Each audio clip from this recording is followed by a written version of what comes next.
Hello everyone, we're back. Justin Dunn here with American Mustang School, and this will start our video series of Sacred Art of Horsemanship and 5 levels to practice. If you want to know about something, you have to practice.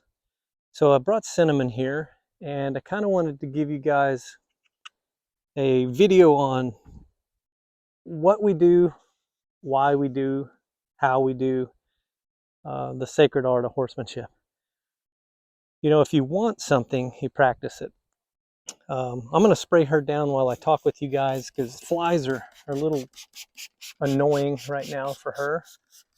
And we'll spray her down as we start this video. So this first thing I want to talk with you about is I've created 5 levels of horsemanship, the practicing the art of horsemanship.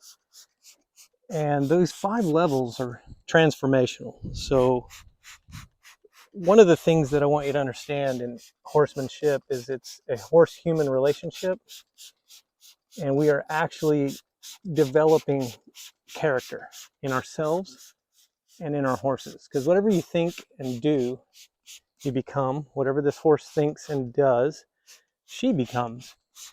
And that's character. So whatever a person's thinking, they're probably saying. Whatever they're saying, they're probably doing. Whatever they're doing, they're forming a habit. Whatever their habits are, is their character. So if I want kindness, I practice kindness. If I want curiosity, I practice being curious. And I present that to my horse, and then I observe the feedback from the horse. I make necessary changes in myself and present again to get the most desirable results. In this relationship, we're going to develop what's called a feedback loop. And whatever I think and do and present, observe, willing to make changes to create those desired results, we will create a relationship of understanding in that feedback loop where I'm paying attention to her mind, what she's thinking, her body, what she's doing, and then what she's becoming based on what I'm presenting. So just like spraying her with that fly spray, she got immediate relief from the flies. And we use an all-natural essential oil fly spray, so it's not harmful to the horse or myself. If you want to know about that, just say in the comments and I'll tell you what it is. It's really cool stuff. But just remember this, you attract what you become. So if you can think and do and manifest that into reality, you will attract what it is you are becoming.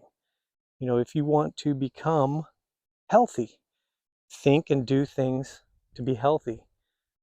So those are some of the things we're going to talk about in a lot of these videos from here on. If you've been with me this far, you've seen my 12 videos on the laws of nature. It's going to be real tough to understand how to communicate with a once wild Mustang horse that was perfectly fine out in nature. She could eat, she could poop, she could swat flies, she could procreate, she could do all the things that she's designed to do in nature, and then some. But to invite her into the human element, which that's what this is, you're seeing, she's on a halter, tied to a rail, she's in the human element. Well, I wanted to create a proper invitation, asking her, not telling her, asking her to come into the human element with me. Let me share some things with her and give her an understanding of what she can contribute in the human element. And once you do that correctly, they rise to higher levels than you could ever imagine. I don't throw the word training around too much, because I don't consider myself a horse trainer, although that's for simple definition. I can train any horse. It just doesn't matter what they are. And here's how. I align with the laws of nature that they're designed to abide in, thrive in, and survive in. It's just that simple. So we learn the game of life. They came from a game of life they had to learn. They poked their nose on a cactus. They learned not to do that. So the 2 things they learn is how to not get hurt and how to benefit. What grasses to eat at what time of the day. where to go and the seasons change. Where's the wind not blowing as much? Where's it warmer when it's really cold? All of those things they had to learn. Now, we're going to focus on 4 things that I do share with this horse. And as we go through these videos, they're worth repeating in the videos, but as we go through these videos, the 4 things you share with a horse that are really important are thoughts, emotions, attitude, action. So your thoughts in your brain, your mind, what you're thinking, what you're feeling, what's your heart saying, what's your body telling you? Are you restricted in your body with muscle tension? Are you restricted in your mind with mental tension? All of those are going to come into an awareness because we're studying ourselves in this relationship. Because whatever I think and whatever I do, I'm going to present to this horse. Whether I'm aware of it or not, she's going to be paying attention and receiving the information I present. So if I'm consciously developing an awareness and practicing it, subconsciously I'll pick it up and I'll do it naturally without so much thinking. It's kind of like driving a car. Whenever you first learn to drive a car, you're consciously thinking about what to do, when to do it. As you do more of it, you subconsciously do things driving a car. If you've done it enough, you'll understand what I'm explaining. Conscious contact with the horse is the best way to learn what it is I'm explaining. However, the information is valuable so that you can have a pointer in the direction. So, developing a character, why would anybody really even care or want to do that?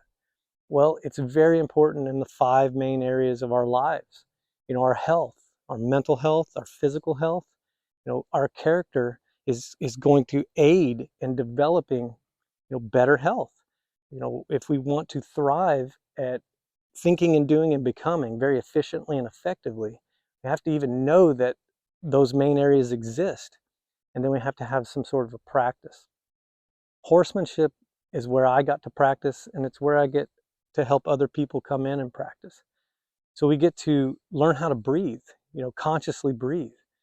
Whenever you're developing a skill and in time experience and challenges that come up, you need to consciously be aware of what your body is doing at all times to maintain the most efficient, effective way to accomplish the challenge.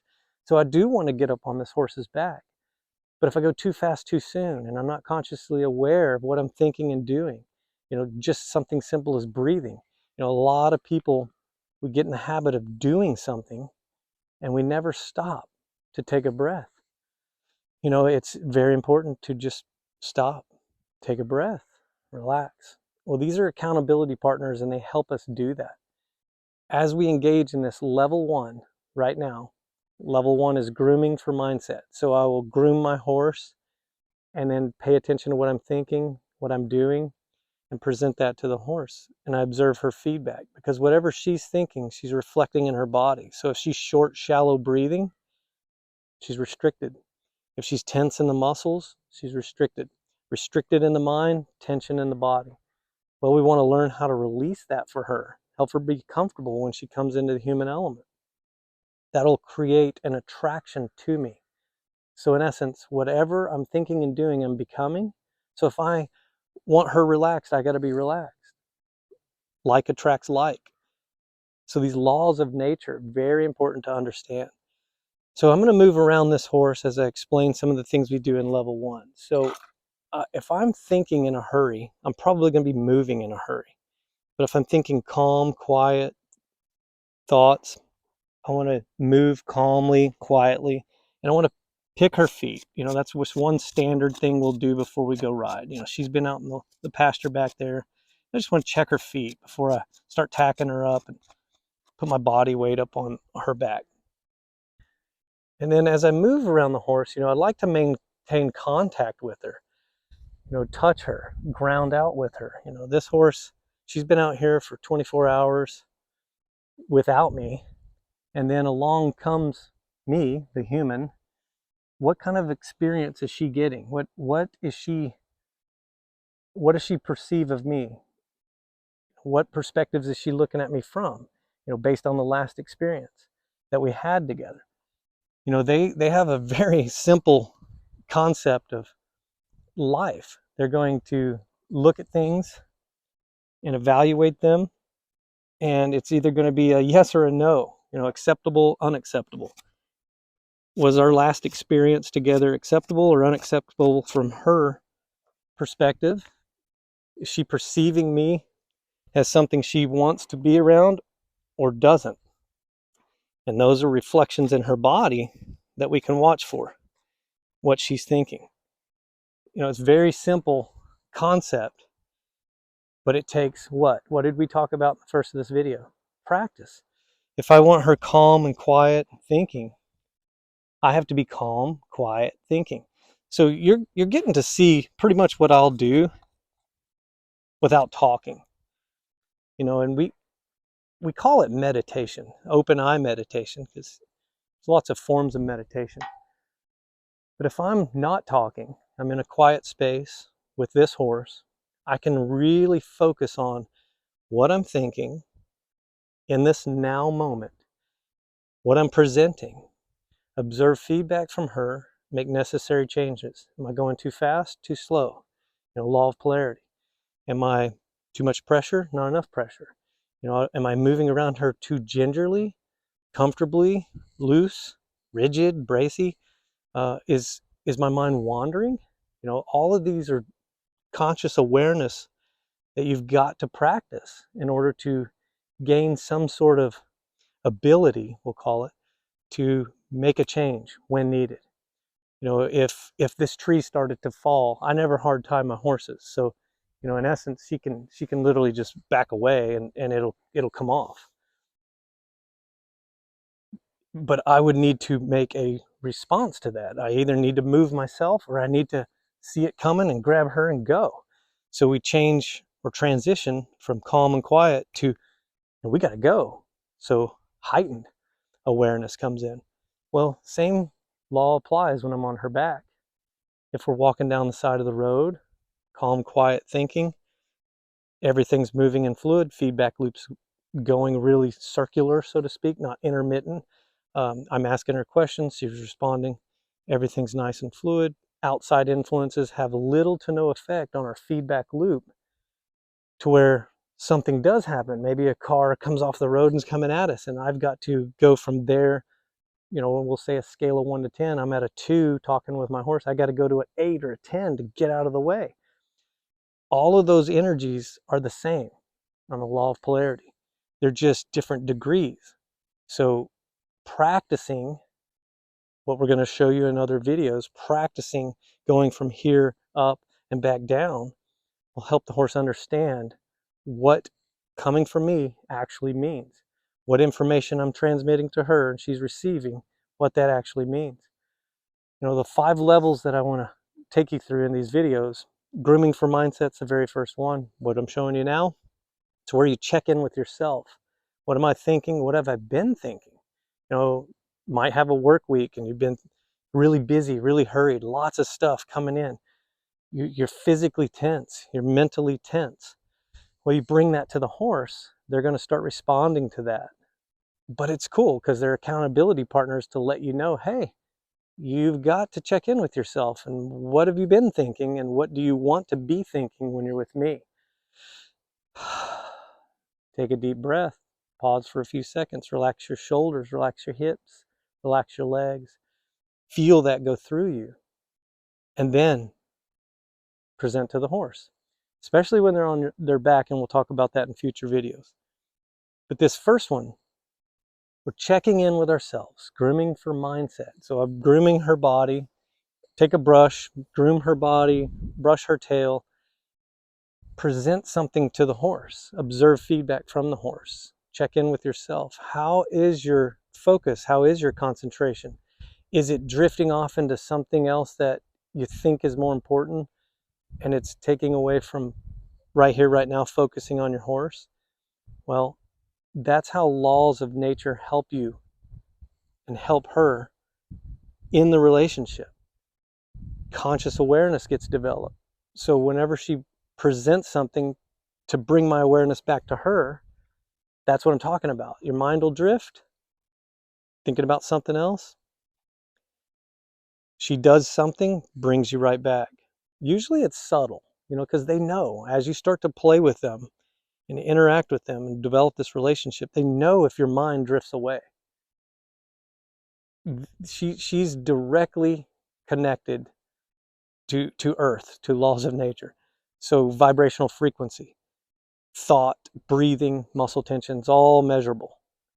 If I'm on her back and my mind drifts away, she's going to notice something changed. She's going to do something to give feedback. If I'm still checked out, she's going to do something again. If I'm still checked out, she's going to do something again.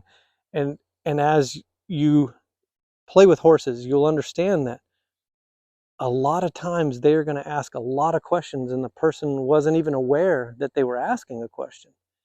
But if you're consciously developing an awareness of yourself, presenting to the horse, observing that feedback, those subtle changes that they recognize, you will recognize.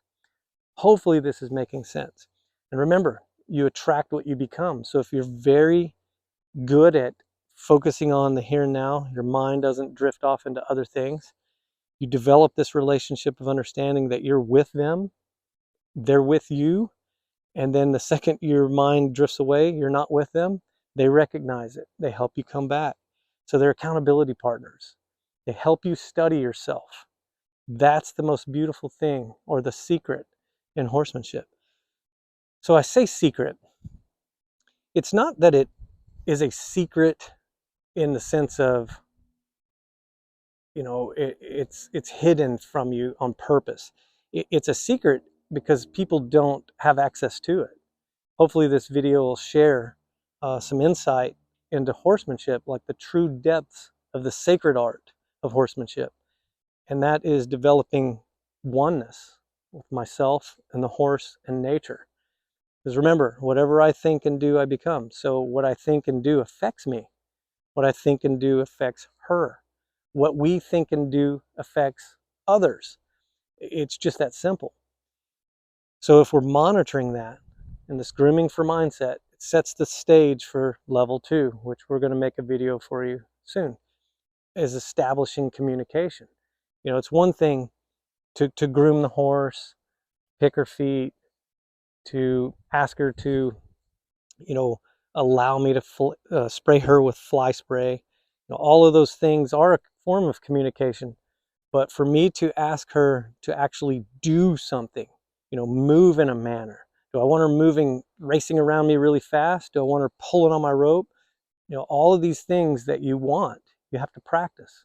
If I want to ask this horse to move forward and I don't want to have to pull on her, I just want to pick up with fingertips and ask her to move forward, bump just a little bit and then release as a thank you. So pressure being a question, release being a thank you. Or if I want to ask her to back up just a little bit with fingertip pressure and wiggle this rope and then release as a thank you.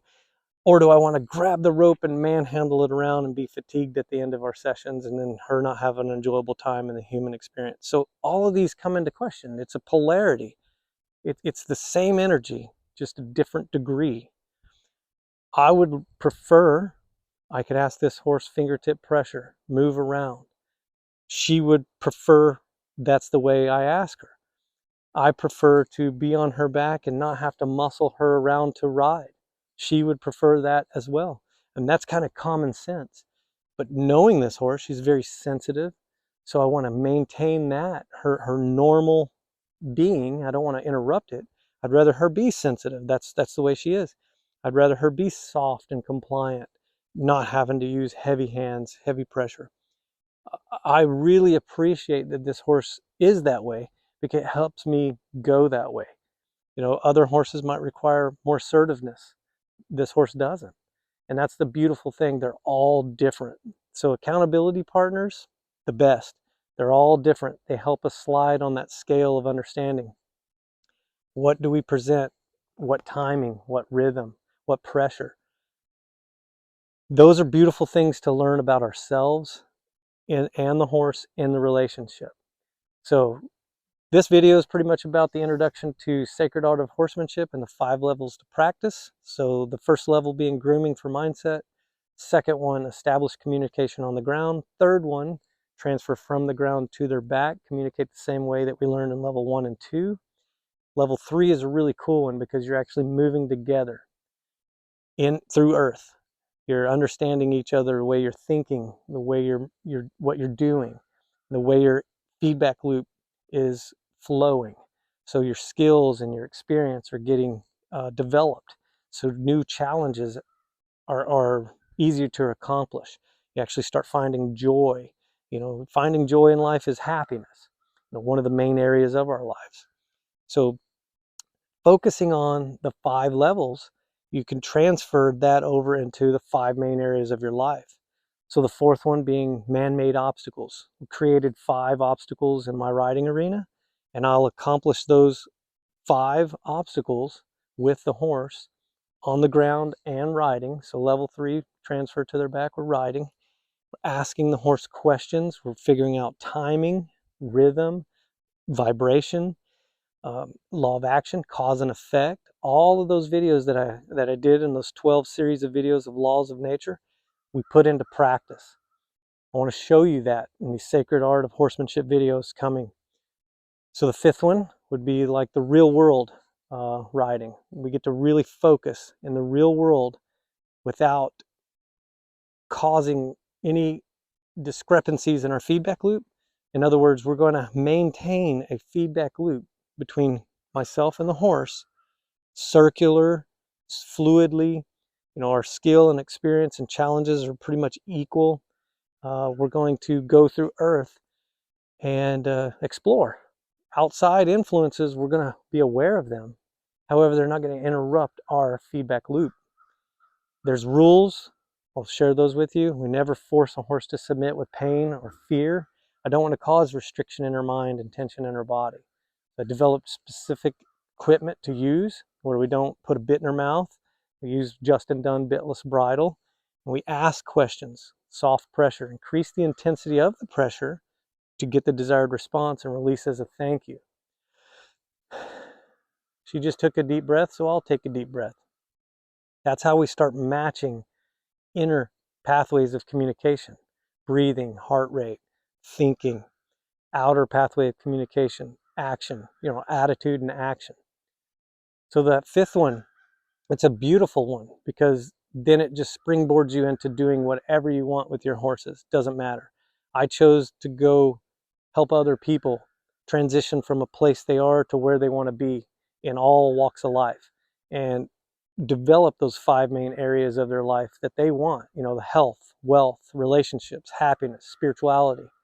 Those are mental and physical. Those are something that ties everything together in the game of life to help you become better, faster, stronger. You can accomplish things more efficiently and effectively. These horses help us study ourselves. If you can study yourself through the eyes of a horse, it's so much streamlined faster than any self-help book you'll ever read. I've read a few. I even wrote one, but it's kind of like conscious contact with an actual live, living being to give you feedback, to help you become better. It's not much else I could ever tell you to go experience that's going to be more beneficial. So horsemanship gives you a 360-degree perspective of yourself.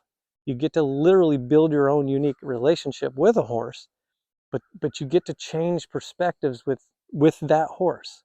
What do I think I'm presenting? And then based on their feedback, what is actually being presented? So in other words, how do I perceive myself? How does this horse perceive me? How far apart are those? That's the same thing with any relationship you'll ever have with pretty much any person. It's how do I perceive myself? And then I'll present based on their feedback. How do they perceive me? It's really easy whenever you understand what I think and do affects me, what I think and do affects others. You present kindness to someone, they give back kindness. You present curiosity, they get curious. It's just that simple.